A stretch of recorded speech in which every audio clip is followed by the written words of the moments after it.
नमस्कार दोस्तों, मैं प्रभाकर सिंह स्वागत करता हूं आपका मेरे YouTube चैनल इकोनॉमिक पाठशाला में। यहां आपको मिलेगा 11th और 12th इकोनॉमिक्स का ट्यूशन एकदम फ्री में। तो बने रहिए हमारे चैनल के साथ और इस वीडियो के एंड तक।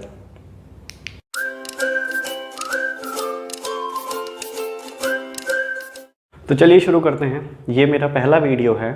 बेसिक इंट्रोडक्शन से शुरू करूँगा, इकोनॉमिक्स के बेसिक इंट्रोडक्शन से कि ये शब्द आया कहाँ से है, हमें ये पढ़ने की ज़रूरत क्यों है और कौन कौन से चैप्टर्स हम कवर करने जा रहे हैं 11वीं और 12वीं के।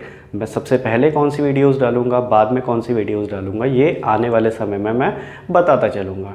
ठीक है, तो बने रहिए वीडियो के साथ। चलिए शुरू करते हैं। तो इंट्रोडक्शन ऑफ इकोनॉमिक्स, इस पर हम आज पूरी की पूरी बात करेंगे कि ये शब्द आया कहाँ से है। सबसे पहले तो यही हमारा जिज्ञासा वाला प्रश्न होना चाहिए कि ये शब्द आया कहाँ से है। तो ग्रीक भाषा में दो शब्द हैं, एक है आइकोस और एक है नोमोस। आइकोस का मीनिंग होता है घरेलू यानी कि डोमेस्टिक, और नोमोस का मतलब होता है प्रबंध करना।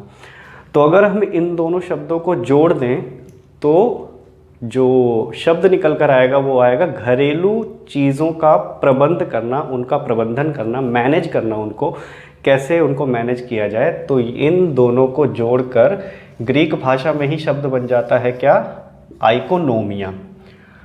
आइकोनोमिया उस समय का शब्द है जो आज बढ़ते बढ़ते क्या बन गया है, इकोनॉमिक्स।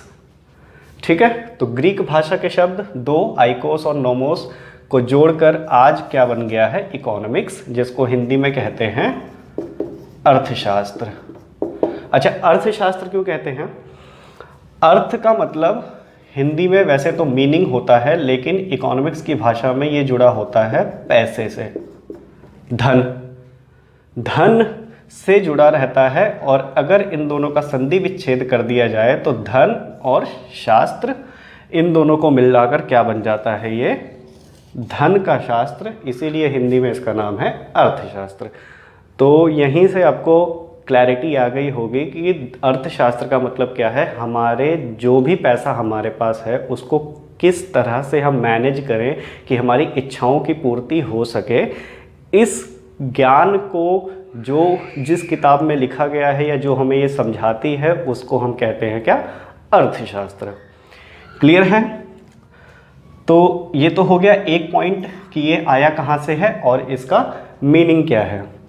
अब नेक्स्ट पॉइंट है एक और, कि सबसे पहले इकोनॉमिक्स की बात हुई कहाँ से, कि हमें ये पढ़ने की ज़रूरत क्यों है। तो 1776 में एक पुरुष थे एडम स्मिथ नामक, इन्होंने एक किताब लिख डाली, an inquiry into the nature of the wealth of nations. इतना बड़ा किताब का नाम है, इसका शॉर्ट फॉर्म भी है अ वेल्थ ऑफ नेशन, यानी कि राष्ट्र का धन। तो एक किताब लिख डाली इन्होंने 1776 में। इस किताब में सर्वप्रथम इकोनॉमिक्स की चर्चा की गई थी और तब से आज तक इसीलिए इनको कहते हैं फादर ऑफ इकोनॉमिक्स या अर्थशास्त्र का जनक। तो इनको अर्थशास्त्र का जनक माना जाता है किसको, एडम स्मिथ को। तो अगर कोई हमसे ये पूछता है कि इकोनॉमिक्स तुम पढ़ रहे हो लेकिन सबसे पहले बात कब हुई थी इसकी, तो 1776 में एडम स्मिथ ने इस बुक के जरिए इकोनॉमिक्स लोगों को समझाने की कोशिश की। तो ये हो गया हमारा बेसिक इंट्रोडक्शन की अर्थशास्त्र की उत्पत्ति क्या, कहाँ से हुई, इसका मीनिंग क्या है और इसकी उत्पत्ति की किसने। ये हो गया एक पॉइंट। दूसरा पॉइंट जो है वो यहाँ से शुरू होता है, अर्थशास्त्र के स्तंभ से। स्तंभ अगर मैं यहाँ पर कह रहा हूँ, अंग्रेजी में इसको कहते हैं पोल। तो अर्थशास्त्र के स्तंभ का मतलब है कि कौन से वो स्तंभ हैं, कौन से वो चार खंबे हैं जिन पर पूरा का पूरा अर्थशास्त्र, या चार पांच जितने भी खंबे हैं, कौन से वो खंबे हैं जिन पर अर्थशास्त्र पूरा का पूरा टिका हुआ है, या यूं कहें कि हमें जिनका ज्ञान अर्जित करना है आने वाले समय में। तो 3-4 चीज़ें हैं। सबसे पहले उत्पादन, प्रोडक्शन, दूसरा है उपभोग, कंजप्शन, तीसरा है वितरण, डिस्ट्रीब्यूशन, चौथा है विनिमय, एक्सचेंज, और पांचवा है लोक वित्त, पब्लिक इन्वेस्टमेंट्स। तो इन 5 इनको कहते हैं परंपरागत क्षेत्र। परंपरागत क्षेत्र का मतलब है कि जब शुरुआत में इकोनॉमिक्स बनी थी तो इन 4-5 स्तंभ के ऊपर ही, या इनको बेसिक खंबा पोल माना गया है, इन पर ही पूरा का पूरा अर्थशास्त्र टिका हुआ रहता था। लेकिन आज जैसे जैसे समय परिवर्तित हो रहा है तो और भी चीज़ें या और भी खंबे इसमें जुड़ते जा रहे हैं, जिनका विचार विमर्श या अध्ययन करने की हमें आवश्यकता पड़ती है। तो उसमें है पहला राजस्व, रेवेन्यू, जन कल्याण, पब्लिक डेवलपमेंट, अंतर्राष्ट्रीय व्यापार, इंटरनेशनल ट्रेड, विदेशी विनिमय, इंटरनेशनल एक्सचेंज और बैंकिंग। तो ये 4-5 चीज़ें आज अर्थशास्त्र में और जुड़ गई हैं, जिनका अध्ययन करना बहुत ज़रूरी है। अभी मैंने ये खाली टॉपिक बताए हैं, जब हम आगे बढ़ेंगे चैप्टर्स में तो इन सब का मीनिंग और ज़्यादा क्लियर आपको होता जाएगा। तो ये बेसिक है अर्थशास्त्र के स्तंभ, इन पर ही हमेशा बात की जाती है। अच्छा, नेक्स्ट पॉइंट एक और आता है इसमें, क्रिया। क्रिया व्याकरण की भाषा में कुछ और होता है, अर्थशास्त्र की भाषा में कुछ और होता है। क्रिया व्याकरण की भाषा में होता है कि हम कोई भी शारीरिक गतिविधि करते हैं उसको हमेशा क्रिया कहा जाता है, ठीक है। अर्थशास्त्र की भाषा में इसका मीनिंग थोड़ा अलग है। अर्थशास्त्र में इसको 2 कैटेगरीज में बांटा जा सकता है, एक है आर्थिक और एक है अनार्थिक। आर्थिक क्रियाएं वो होती हैं जिनसे किसी भी प्रकार की आय अर्जित हमें होती हो। मान लेते हैं मैं गड्ढा खोदता हूँ, अगर उस गड्ढा खोदने के बदले मुझे पैसा मिल रहा है तो वो हमारे लिए एक आर्थिक क्रिया है, और यदि मुझे वो गड्ढा खोदने का पैसा नहीं मिल रहा है तो वो मेरे लिए अनार्थिक क्रिया है, ठीक है। तो आर्थिक क्रियाएं वो क्रियाएं होती हैं जिनसे हमें आय अर्जित होती है, और अनार्थिक क्रियाएं वो होती हैं जिनसे हमें कोई भी आय अर्जित नहीं होती है, ठीक है। क्लियर है। तो आर्थिक क्रियाओं को 4-5 कैटेगरीज में बांटा जा सकता है। सेम उत्पादन हम कोई भी करेंगे उससे हमारी आय अर्जित होगी। उपभोग, कंजप्ट हम किसी भी चीज़ का करते हैं, मान लेते हैं मैं टॉफ़ी खरीद के लाया हूँ, तो वो टॉफ़ी मेरा खरीद के लाना उस दुकान वाले के लिए आय का साधन है, उससे भी आय अर्जित हो रही है। तो उपभोग, विनिमय जब हम करते हैं, कोई भी चीज़ एक्सचेंज करेंगे, धन के बदले हमने कोई चीज़ दूसरे सब्जी खरीद लिया, वो हमारे लिए एक एक्सचेंज है। तो एक्सचेंज भी विनिमय जो है वो आय अर्जित करने का साधन है। और डिस्ट्रीब्यूशन वितरण, यानी कि सेम वही मान लेते हैं, कोई भी चीज़ आप कहीं पर पहुंचा रहे हो तो उसके बदले आपको आय मिल रही है। तो ये सभी कैटेगराइज की जा सकती हैं कि इसमें आर्थिक क्रियाओं में, ठीक है। पॉइंट क्लियर है यहाँ तक। छठा पॉइंट, अर्थव्यवस्था के प्रकार। अर्थव्यवस्था क्या होती है? अच्छा, अर्थव्यवस्था पूरे देश की आर्थिक क्रिया हम कह सकते हैं। जैसे भारत कुछ भी काम कर कर पैसे इकट्ठा करता है और उस पैसे से समाज कल्याण करता है, वो एक क्या कहलाएगी? अर्थव्यवस्था। भारत की अर्थव्यवस्था, इंग्लैंड की अर्थव्यवस्था या फिर यूएसए की अर्थव्यवस्था, हर एक देश की इस तरह से अर्थव्यवस्था में बात हो सकती है। तो अर्थव्यवस्था और उसके प्रकार, तो प्रकार इसके 3 हो सकते हैं, नियंत्रण के आधार पर, विकास के आधार पर और वैश्विक संबंध के आधार पर। अच्छा, नियंत्रण के आधार पर किन कैटेगरीज में इनको बांटा जा सकता है? वो है उदारवादी, समाजवादी और मिश्रित। इन तीनों को शॉर्ट फॉर्म में मैं आपको समझा देता हूँ अभी फ़िलहाल, बाकी पूरा का पूरा चैप्टर है इनसे रिलेटेड, तो वो आपको वहाँ पर समझ में आ जाएगा। तो उदारवादी अर्थव्यवस्था वो अर्थव्यवस्था होती है जहाँ पर सरकार का हस्तक्षेप नहीं होता। मान लेते हैं कि मुझे अगर माचिस की फैक्ट्री खोलनी है तो मुझे सरकार से अनुमति लेने की कोई भी आवश्यकता नहीं है। मैं जाऊंगा, अपनी जगह फाइनल करूंगा और जाकर माचिस की फैक्ट्री खोल लूँगा। या सीधे शब्दों में यूँ कहें कि सरकार का इसमें कोई भी हस्तक्षेप नहीं होता उदारवादी अर्थव्यवस्था में।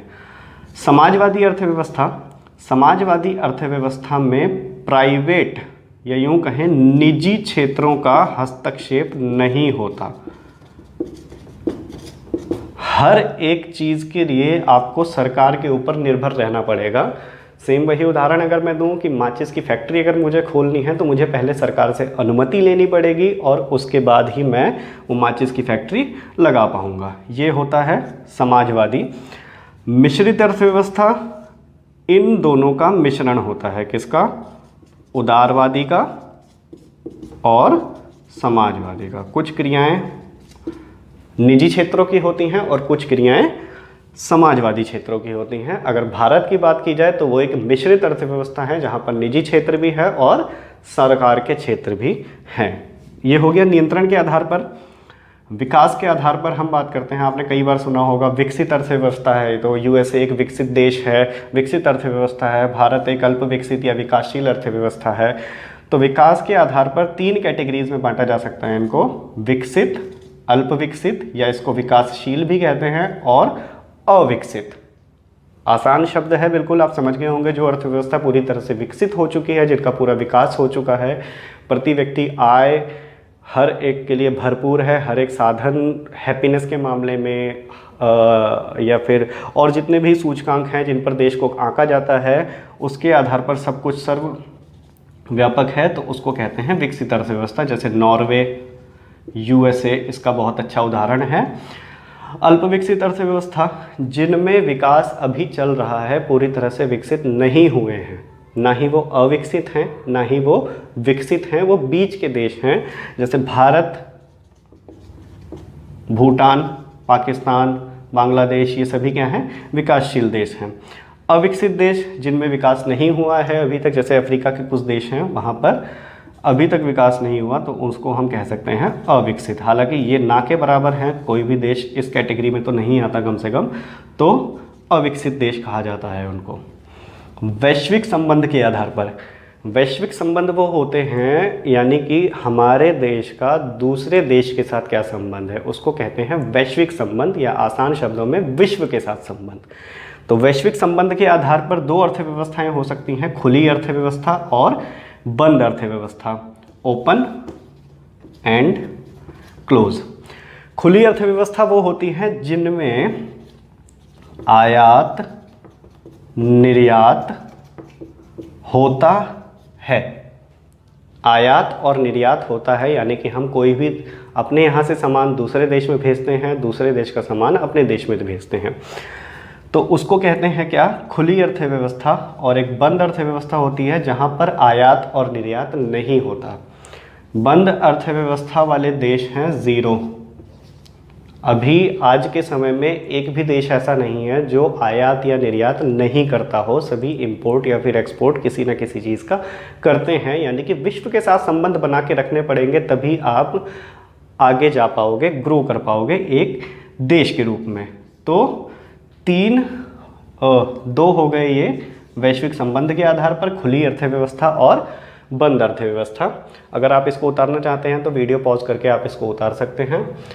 ठीक है, आगे बढ़ते हैं।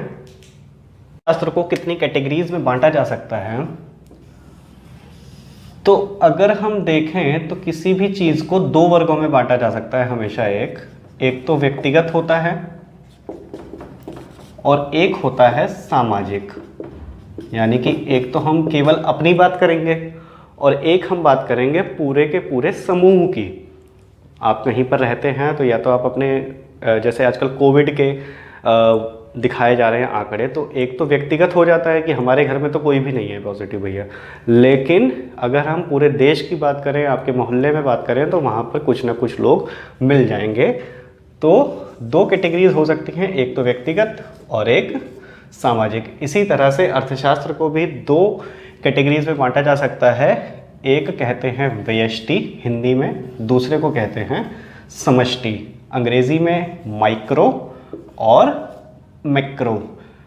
तो माइक्रो इकोनॉमिक्स और मैक्रो इकोनॉमिक्स 2 कैटेगरीज में इनको बांटा जाता है हमेशा। अब जैसे मैंने यहाँ पर पहले ही समझा दिया, व्यक्तिगत और सामाजिक, तो यानी कि जितना भी व्यष्टि अर्थशास्त्र रहेगा उसमें हम केवल व्यक्तिगत स्तर पर ही बात करते हैं, यानी कि जितनी भी चीज़ें हम पढ़ेंगे वो हमेशा केवल व्यक्तिगत स्तर पर ही रहेगा, चाहे वो उत्पादन हो, चाहे वो उपभोग हो, चाहे वो लागत हो, चाहे कुछ भी हो, वो एक व्यक्तिगत स्तर पर ही रहेगा। समष्टि अर्थशास्त्र, समष्टि अर्थशास्त्र वो होता है जो पूरे समाज की बात करता है, मतलब जो भी डेटा वो पब्लिश करेगा, जो भी दिखाएगा, वो पूरे समाज का रहेगा या फिर देश का रहेगा, देश।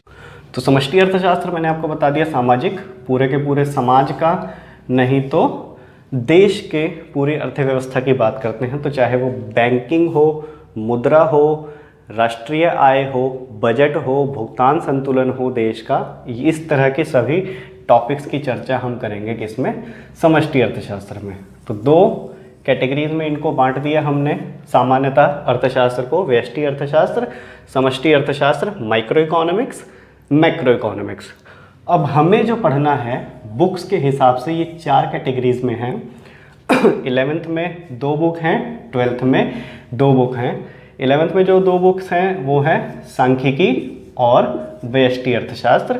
12th में जो 2 बुक्स हैं वो है एक भारतीय अर्थव्यवस्था का विकास, इंडियन इकोनॉमिक डेवलपमेंट, और समष्टि अर्थशास्त्र, मैक्रो इकोनॉमिक्स। पहले व्यष्टि और समष्टि ये दोनों थी 12th क्लास में, और स्टैटिस्टिक्स और इंडियन इकोनॉमिक डेवलपमेंट ये थी 11th क्लास में, लेकिन पिछले 2 साल में चेंज कर दिया है, इस किताब को इसके साथ डाल दिया, इस किताब को इसके साथ डाल दिया, कोर्स चेंज कर दिया, चैप्टर सेम है। तो इनसे इन चारों बुक्स के ही चैप्टर में आपको समझाने की कोशिश करूंगा आने वाले वीडियो में, ठीक है। तो ये आप समझ गए इंट्रोडक्शन इकोनॉमिक्स का, कहाँ से आया ये शब्द, हमें इसको पढ़ने की ज़रूरत क्यों है और हम इसको पढ़ते क्यों हैं। अब हम समझ लेते हैं कि पढ़ने के बाद हमारा फ़ायदा क्या होगा, महत्व क्या है अर्थशास्त्र के, अर्थशास्त्र को पढ़ने का इम्पोर्टेंस क्या है इसकी। तो 2 कैटेगरीज में बांट दिया है इनको भी मैंने, सैद्धांतिक महत्व और व्यवहारिक महत्व। प्रिंसिपल्स में क्या चेंज होगा हमारा, और व्यवहारिक, व्यवहार में क्या चेंजेस होंगे हमारे, क्या परिवर्तन होंगे। तो सिद्धांत के आधार पर 3-4 चीज़ें हैं, पॉइंट, आपके ज्ञान में वृद्धि होगी, आप समझ पाओगे चीज़ों को कि अगर ये बोला जा रहा है, न्यूज़ में बुलेटिन हम देखते हैं, आरबीआई ने ये फैसला लिया है, इससे ये हो जाएगा, निफ्टी यहाँ चला गया, सेंसेक्स यहाँ चला गया, या फिर बैंक ने ये चेंजेस कर दिए हैं, तो उससे हमें अभी कुछ भी नहीं समझ में आता होगा, लेकिन अगर हम अभी पढ़ लेंगे इसको तब हमें ये सारी चीज़ें समझ में आने लगेंगी, तो हमारे क्या है, ज्ञान में वृद्धि हो जाएगी, हम तर्क कर पाएंगे चीज़ों को। अब समाचार कभी कभी दिखा देता है कि हाँ इसका तो देश को बहुत फ़ायदा होगा, लेकिन हमें तर्क करने की शक्ति ही नहीं है हमारे पास, हम समझ ही नहीं पाते इसको, तो हम समझ नहीं पाएंगे कि वो अच्छा कह रहा है या फिर बुरा कह रहा है। तो अगर हमारे पास तर्क शक्ति होगी तो हम उस पर क्वेश्चन उठा पाएंगे कि नहीं नहीं इतना ठीक थोड़ी होगा, इससे हमारे सिद्धांतों में वृद्धि हो जाएगी। हमने जो प्रिंसिपल्स बना रखे हैं किसी भी काम को करने के, उन प्रिंसिपल्स में चेंजेस आ जाएंगे। डेटा एनालिसिस सीख जाएंगे हम, विश्लेषण, कि डेटा को रीड कैसे करते हैं, डेटा कंपाइल कैसे करते हैं, ये सभी चीज़ें आपको स्टैटिस्टिक्स में सीखने को मिलेगी। तो डेटा एनालिसिस सीख जाते हैं, और जब इतना सारा चीज़ हमारा आ जाएगा तो हम अंत में कल्याण कैसे होगा लोगों का, ये समझ में आने लगेगा। व्यवहारिक रूप से अगर हम देखें तो उत्पादकों को लाभ मिलेगा इससे। प्रोड्यूसर्स जितने भी होते हैं हमारे, जो वस्तुओं का उत्पादन करते हैं, प्रोड्यूसर्स अगर इकोनॉमिक्स नहीं जानता है तो कितना उत्पादन उसको करना चाहिए, किस किस चीज़ का उत्पादन उसको करना चाहिए, इस ज्ञान में हमेशा कमी रहती है। लेकिन अर्थशास्त्र अगर पढ़ा हुआ है, समझ जाते हैं, तो हम कितना उत्पादन करें, किसके लिए उत्पादन करें, ये हमें समझ में आने लगता है। श्रमिकों को लाभ मिलता है इससे। श्रमिक अपने तर्क करने के बाद वो अपने जो आय अर्जित की है उसने उसको किस रूप में, कैसे, कहाँ कहाँ खर्च करेगा कि उसको संतुष्टि एकदम अधिकतम मिलेगी, इस रूप में श्रमिकों को लाभ मिलता है। उपभोक्ताओं को लाभ मिलता है। उपभोक्ता, कंज्यूमर्स जितने भी होंगे, अपने पैसों को किस हिसाब से खर्च करें, ये समझ में आने लगता है। व्यापारियों को सेम, जैसे प्रोड्यूसर्स को लाभ हुआ, वैसे ही जितने भी व्यापारी हैं उनको भी फ़ायदा होगा। किस हिसाब से किस रेट पर चीज़ों को बेचा जाए वो डिसाइड करने में। रेट हमेशा डिसाइड होता है, आपको पता ही है, डिमांड और सप्लाईज़ के ऊपर। ये आने वाले चैप्टर्स में हम इनको पढ़ेंगे। तो व्यापारियों को इस हिसाब से फ़ायदा होता है। राजनीतिज्ञों को बहुत लाभ होता है राजनीति के प्रिंसिपल्स बनाने में, कि इस थ्योरी के हिसाब से अगर हम काम करें तो समाज कल्याण बहुत अधिकतम हो सकता है, या बैंकिंग सेक्टर में ये चेंज करने चाहिए। तो ये सभी फायदे होंगे राजनीतिज्ञों को। तो अर्थशास्त्र का महत्व या फिर इसको पढ़ना क्यों ज़रूरी है, ये हमें 3-4 पॉइंट्स में मैं इसको कैटेगराइज कर सकता हूँ, वही मैंने आपको समझा दिया। तो ये हो गया इंट्रोडक्शन आज का इकोनॉमिक्स का। अगर आपको मेरा पढ़ाया हुआ समझ में आया हो, जो कि मुझे ऐसा लगता है कि मैं आसानी से समझा पाया हूँ शायद, तो अगर आपको पढ़ाया हुआ समझ में आया है तो चैनल को सब्सक्राइब कीजिए और बने रहिए हमारे चैनल के साथ। आगे इससे रिलेटेड बहुत सारे वीडियोज़ में डालने वाला हूँ। इन चारों चैप्टर्स के वीडियोज़ आपको यहाँ से मिल जाएंगे। ठीक है, तब तक ध्यान रखिए।